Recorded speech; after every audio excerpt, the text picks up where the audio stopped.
भारत के नए space association की बात से आप लोग खुश हो भी सकते हैं और होना भी चाहिए, लेकिन इस बात को कंप्लीटली इग्नोर नहीं किया जाना चाहिए जिसको किया जा रहा है। मेन स्ट्रीम मीडिया पे आपको वैभव वाले INI न्यूज इंडिया जैसा आपको विश्लेषण नहीं मिलेगा।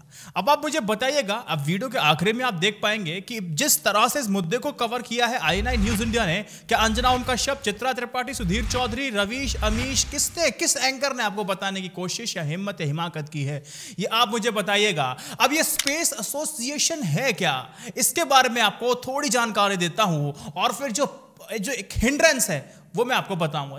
भारत में अंतरिक्ष कार्यक्रमों पर काम करने वाली सरकारी और निजी कंपनियों को साथ लाने के लिए एयर स्पेस एसोसिएशन की तरफ से एक शुरुआत की गई है।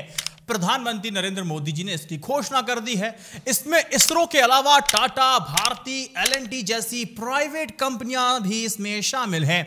ISPA भारतीय अंतरिक्ष उद्योग के लिए वैश्विक संबंध बनाने की दिशा में अब काम करेगा ताकि देश के महत्वपूर्ण प्रौद्योगिकी और निवेश दोनों को लाया जा सके। अब देखिए, और अधिक उच्च कौशल और साथ ही अब जब दोनों आएंगे तो अधिक उच्च कौशल वाली नौकरियां सृजित की जा सकेंगी। देखिए, कई निजी क्षेत्र की कंपनियों ने भारत के अंतरिक्ष क्षेत्र में रुचि दिखाई है, जिसमें स्पेस बेस्ड कम्युनिकेशन नेटवर्क प्रमुख है। भारत में कई दशकों तक इसरो ही अंतरिक्ष क्षेत्र में अकेले काम करती रही है, लेकिन हाल के सालों में इस क्षेत्र में कई भारतीय और विदेशी कंपनियां भी काफी ज्यादा एक्टिव हुई हैं, सक्रिय हुई हैं। एग्जांपल अगर मैं लूं तो OneWeb ने 322 सैटेलाइट्स को लॉन्च किया है। कंपनी की योजना है कि 648 सैटेलाइट को वो लॉन्च करेगी, जो सीधे भूमंडल से ऊपर के वायुमंडल तक जाएगी और संचार व्यवस्था यानी कि कम्युनिकेशन में वो डेफिनेटली मदद करने जा रही है। अब कंपनी का जो लक्ष्य है वो 2022 में इनकी मदद से वो भारत और दुनिया भर में तेज गति और कम विलंब वाली इंटरनेट सुविधाएं पहुंचा सकें। अगर आपको पूरे ग्लोबल की अगर जानकारी आप रखते होंगे तो आपको पता होगा भी स्पेस को लेकर के Amazon और SpaceX जैसी कंपनियां भी इसी तरह की योजना पर काम कर रही हैं। याद आया? बिल्कुल, SpaceX की तो लगभग 1300 सैटेलाइट्स लॉन्च की जा चुकी हैं। अब इस समय सैटेलाइट आधारित संचार व्यवस्था का इस्तेमाल कम ही होता है, बहुत कम होता है। अभी मैं और आप किसका इस्तेमाल कर रहे हैं? फाइबर केबल कनेक्शन का इस्तेमाल कर रहे हैं, फाइबर आती है तो, है ना। इस तरह का जो इंटरनेट है उसको बहुत कम इस्तेमाल किया जा रहा है। सरकारी संस्थाएं में होता है या फिर कोई बहुत बड़ी बड़ी निजी कंपनी है वो इस सैटेलाइट इंटरनेट का इस्तेमाल कर रही हैं। लेकिन आने वाले सालों में सुदूर इलाकों में इंटरनेट पहुंचाने में जो ये काम SpaceX, ये सारी जो प्राइवेट कंपनियां कर रही हैं, ये प्रमुखता से करेंगी और इलाकों तक पहुंचा देंगी। देखिए, हमारा जो इसरो है ना, उसके मुताबिक वैश्विक अंतरिक्ष अर्थव्यवस्था का मूल्य करीब $360 अरब है, लेकिन भारत का इसमें कितना प्रतिशत योगदान है, कितना प्रतिशत हिस्से? भारत की इसमें महज 2% हिस्सेदारी है। इसरो का अनुमान है कि अगर भारत में अंतरिक्ष क्षेत्र का और विस्तार किया जाएगा तो देश में 2030 तक इसकी हिस्सेदारी 2 से बढ़कर के साफ तौर पे 9% तक हो जाएगी। बात तो अच्छी है, बुरी है, क्या है? अब आप ये समझिए, ठीक है, आपने सैटेलाइट को लॉन्च करना शुरू कर दिया, स्पेस में पहुंच जाती हैं, जाके इकट्ठा तो भैया स्पेस में ही होनी है। 1300, 1500, 600 ये सैटेलाइट्स को जब लॉन्च किया जा रहा है, वायरलेस इंटरनेट देने की आप जब बात की जा रही है, लेकिन इसके दुष्परिणाम, दुष्प्रभाव भी तो हैं। इसको लेके मैंने वीडियो पहले ही बना दी थी, लेकिन मैं कहूंगा लिंक पे जाकर के देखो। आप नहीं देखोगे, इसीलिए वीडियो को इसी में अटैच कर रहा हूं, देख लीजिए। सबसे बड़ा हिंड्रेंस यही है, इस पे आपको चिंता करनी चाहिए और कुछ इसमें सुझाव भी हैं। अब बात चलते हैं 5G टेक्नोलॉजी को लेकर के।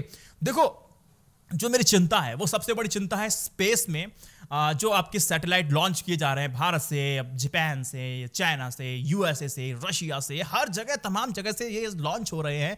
लेकिन सवाल ये है, जाके मिल तो ऊपर ही रहे हैं, तो कई सारे इसमें मलबे भी इकट्ठे हो जा रहे हैं, कई डिस्ट्रॉय हो जाते हैं। हमने देखा अभी क्या हुआ था, पता है? मैं आपको एक बात बताता हूँ। चिंता फिर से जाहिर क्यों करने लगा मैं?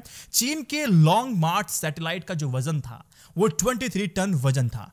बूस्टर पृथ्वी पर गिर सकता है ऐसी बात चल रही थी। 2 दिन बाद पता चलता है कि वो बेशक हिंद महासागर में गिरा, लेकिन चिंता वाली बात तो यह कि 2 दिन तक हम बड़े चिंतित रहे, कहां गिर सकता है, देश के किस कोने में गिर सकता है। पहले बताया इस कोने में, पता चलता है कि दूसरे कोने में गिरा। तो यह घटना घटित होती रहती है।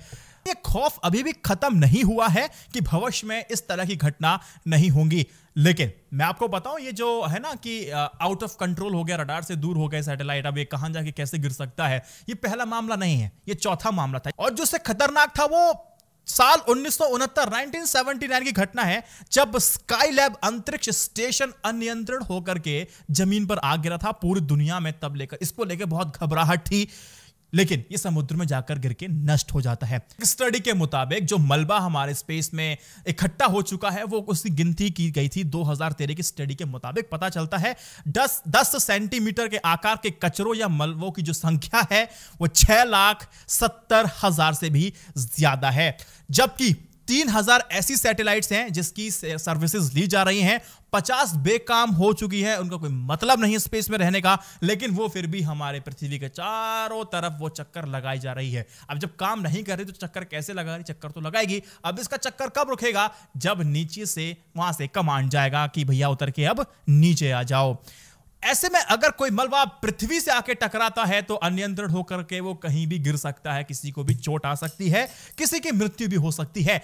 माना कि पृथ्वी पर 70% से ज्यादा कुछ पानी है, तो अमूमन देखा जाता है कि हिंद महासागर में जाके गिरता है, लेकिन फिर भी अगर पृथ्वी में गिरने के चांसेस अगर लाख में अगर एक भी हैं तो ये खौफनाक है। अब ये अचानक से बात मैं मलबे की इसीलिए कर रहा हूं कि जितने मल्टी मिलियनियर लोग हैं, जो बिलियनर लोग हैं, वो अब अपना जो पैसा है वो सैटेलाइट में लगा रहे हैं, स्पेस स्टेशन में लगा रहे हैं, खुद की सैटेलाइट्स को भेज रहे हैं, क्योंकि 5G टेक्नोलॉजी की रेस में उनको पीछे नहीं रहना है। अच्छा खासा बिजनेस कमाना है, मुनाफा कमाना है, और स्पेस में अपने रॉकेट, अपने सैटेलाइट को लॉन्च किए जा रहे हैं। मैंने कहा ये कुछ इस तरह से हो रहे हैं। मैं आंकड़ा देके बात करता हूं आपसे। दुनिया की 2 अमीर हस्तियों ने अंतरिक्ष के क्षेत्र में कदम रखा है। पहले कौन है? Elon Musk. स्टारलिंक सैटेलाइट का आपने नाम सुना होगा कि ये सर्विसेज देने वाली है, इसके रजिस्ट्रेशन शुरू हो चुके हैं, लेकिन इंटरनेट बड़ा महंगा है इसका, क्योंकि इसकी इंस्टॉलेशन जो है वो बहुत, इसकी जो टेक्नोलॉजी है वो बहुत ज्यादा महंगी है। इसमें भले ही तार फार ना बिछाने पड़ते हो, लेकिन इसका खर्चा बहुत ज्यादा हो जाता है, इसलिए इसके जो प्राइसेस हैं थोड़े से महंगे हो जाते हैं। लेकिन सैटेलाइट इंटरनेट की खास बात यह है कि आप जहां हो वहां से आपको इंटरनेट मिल सकता है, बेरोक-टोक मिलेगा, अच्छी स्पीड मिलेगी, आप काम अच्छे से कर सकते हो, तो आपको समस्या नहीं होगी। इसका मेन फायदा ये होता है। लेकिन मैं बात आंकड़ों की करना चाहूंगा। एलन मस्क सैटेलाइट नेटवर्क के साथ करते हैं, जिनकी उनकी रॉकेट कंपनी स्पेसएक्स ने बनाया। वह करीब 1500 ऐसे सैटेलाइट स्पेस में भेज चुके हैं जो पृथ्वी की निचली कक्षा में रहेंगे। मस्क की इस योजना इन सैटेलाइट की संख्या 12,000 तक करने की है। यही तो चिंता का विषय है। और वहीं अमेज़न के संस्थापक जेफ बेजोस का है, जो कुइपर प्रोजेक्ट पर हर साल $1 अरब की रकम को खर्च करते हैं। इस प्रोजेक्ट के तहत उनकी कंपनी ब्लू ऑरिजिन 3,000 से ज्यादा सैटेलाइट पृथ्वी की निचली कक्षा में भेज दी गई है। अन्य अरबपतियों में भारत के सुनील मित्तल ने ब्रिटिश सरकार, सॉफ्ट बॉक्स और ह्यूसेस नेटवर्क सिस्टम के साथ हाथ मिलाया है, और वे वन वेब कंपनी के माध्यम से 650 सैटेलाइट भेजने की तैयारी कर रहे हैं। चीन ने तो 13,000 से ज्यादा सैटेलाइट का मजबूत होंगयान सिस्टम बना लिया है, और वही अरबपति रिचर्ड ब्रांसन ने तो 35,000 फुट की ऊंचाई पर उड़ रहे बोइंग 747 के पंख से रॉकेट लगे उपग्रह यानी कि सैटेलाइट को छोड़ने की योजना बना रहा है। आप देख रहे हैं इतनी आपाधापी क्यों हो रही है? बिजनेस 5G लाना है, और आपको पता है कि कितना जबरदस्त बिजनेस है, भारत के अंदर है, विश्व के अंदर है। ऐसी भारत में अगर आप देखेंगे तो इंटरनेट लोगों के पास है ही नहीं, और समस्या यह है कि अगर इंटरनेट है तो वो अपना कोविन पे जाकर के वैक्सीन के लिए भी स्लॉट बुक नहीं कर पा रहे। डिजिटल डिवाइड का एक बेहतरीन एग्जांपल ये हो सकता है। आपको स्पीड चाहिए होती है, जो स्पीड आपको 5G मिलने वाली है, तो ये सारी जो कवायतें हैं ये सब वही चल रही हैं। आप सैटेलाइट भेजते जाओ, कवाड़ा कर दोगे ऊपर जाकर के। आने वाले वक्त में कहीं इन मलबों की बरसात ना होने लगे। आप सुनते होंगे कि पानी, बरसात, बरसो रे मेघा मेघा, बरसो रे मेघा मेघा, पता चलेगा बरसो रे मलबा मलबा, बरस गयो रे मलबा मलबा, इस तरह की बात। ये इतना कैजुअल बात, मैं जिस तरह से बात कर रहा हूं उतना कैजुअल नहीं है, आप समझिएगा। जब हर कोई सैटेलाइट भेजना चाह रहा है 5G टेक्नोलॉजी के इस जमाने में, आपको पता है कि इसकी इंटरनेट जो स्पीड होगी 40% ज्यादा होने वाली है और 40% ज्यादा इंटरनेट सेवा मिल सकती है। लेकिन इसकी कुछ दिक्कत ये है, हमारे ग्रह के चारों ओर चक्कर लगा रहे 3000 से ज्यादा सैटेलाइट आपस में टकरा करके 30,000 टुकड़ों में बट सकते हैं और मलबा की बारिश पृथ्वी पर हो सकती है। भविष्य थोड़ा सा असमंजस में हमारा बन सकता है। पता है, एक टक्कर भविष्य के लिए एक अलग ही युद्ध खड़ी करके हमारे सामने पेश कर दे। Who knows? यह भी एक संभावना है। इस टेंशन का सबसे बड़ा टेंशन यही है। अच्छा, ऐसा मैंने बात मलबे की है तो मैं आपको बताता हूं कि जो कचरा अगर हम देखेंगे स्पेस में, अंतरिक्ष में, सबसे ज्यादा किसने फैलाया तो नाम आता है अमेरिका का। लेकिन ये मलबा होता क्या है? देखो, अंतरिक्ष में मलबा उन इंसानी वस्तुओं को कहते हैं जिसका अब स्पेस में कोई भी इस्तेमाल नहीं बचा है, बिल्कुल यूजलेस है, कुछ भी मतलब नहीं उसका। और नासा ये कहता है कि अंतरिक्ष से रोजाना करीब 1 मलबा पृथ्वी पर आके गिरता है, लेकिन कहां गिरता है ये किसी को नहीं पता होता है। ये मलबा या तो धरती पर गिरता है या वातावरण में प्रवेश करते ही ये नष्ट हो जाता है। अधिकतर ऐसे मलबे पृथ्वी के स्थित जलीय क्षेत्र में गिरते हैं। 70% में आपको बताया कि पूरा पृथ्वी का जो क्षेत्र है वो जल में जाके गिर जाते हैं और 70% हिस्सा पानी का है। पिछले 50 साल से भी अधिक समय से चल रहे अंतरिक्ष अभियान में से एकत्र मलबे आज भी बड़ी संख्या में अंतरिक्ष में मौजूद हैं। These are the researches on which I am making this video। एक फैक्ट की बात मैं बताता हूं, अंतरिक्ष में सबसे ज्यादा जो गंदगी की है वो अमेरिका ने फैलाई है। अमेरिका कचरा को अपने हिसाब से मॉनिटर करता है। उनके कचरों की संख्या 6000 से भी ज्यादा है, जबकि भारत की जो कचरे की संख्या है वो 100 के करीब है। भारत का इन ऑर्बिट जो कचरा है महज 80 के पास है, वही अमेरिका का इन ऑर्बिट कचरा है वो 4000 से ज्यादा। और चाइनीज की बात कर लें तो 3000 से ऊपर है, तो अपने आप ही सबसे ऊपर रहता है हर चीज में।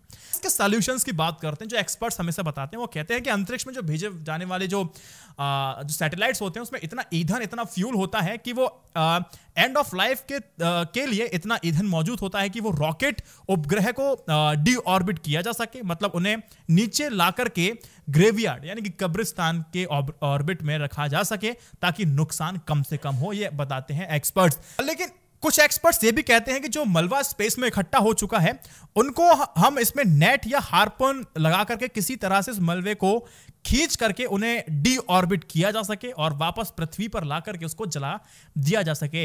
ऐसे प्रयोग किए गए हैं, लेकिन कितने कारगर हैं या फिर क्या खर्चा आएगा, अभी तक इसकी पूरी जानकारी एक्सपर्ट्स को नहीं है। कुल मिलाकर मेरी चिंता पे चिंतन जरूर कीजिएगा ताकि थोड़ा सा लोगों को समझ में आ जाए कि चिंतन किस विषय पे करना जरूरी है। मुझे उम्मीद है दोस्तों कुछ आपको अलग एनालिसिस लगा होगा। इस वीडियो को 3 व्हाट्सएप ग्रुप में अगर आप शेयर करेंगे तो i9 न्यूज़ इंडिया को थोड़ी शक्ति मिलेगी, बल मिलेगा और आपका साथ, आशीर्वाद सब कुछ मिल जाएगा। इस वीडियो को 3 व्हाट्सएप ग्रुप में शेयर कीजिएगा। जय Hind, Vande Mataram. Stay updated, stay educated, सत्यमेव जयते। नमस्कार।